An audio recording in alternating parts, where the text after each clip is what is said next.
عندما نتحدث عن جزيرة جربة، أول اسم يتبادر إلى الذهن هو سطا جمعة بن نصر، الذي عاش في زمن لم تتوفر فيه وسائل الاتصال الحديثة، لكنه ما زال عالقا في أذهاننا وراسخا في ذاكرتنا.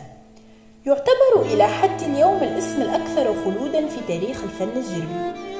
ولد سطا جمعة بن نصر في 18 مارس 1918، وتوفي في 23 مارس 1985. تعلم منذ الصغر العزف على آلة الزكرة، وبدأ رحلته الفنية مبكرا مع فرقة سطا رمضان الذي ساعده في مسيرته رفقة سطا صالح.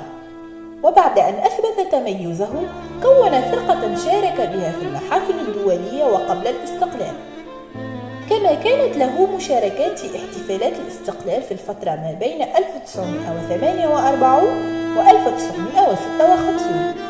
شارك في المحافل الدولية كل من فرنسا وإيطاليا وألمانيا.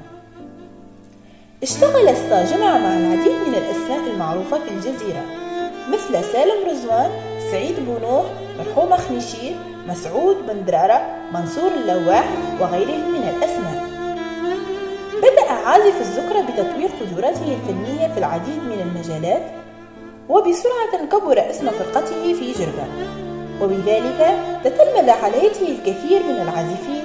نذكر على سبيل الذكر عمر الفوسي، مرحومة العجيمي، المعروف مرحومة لغي.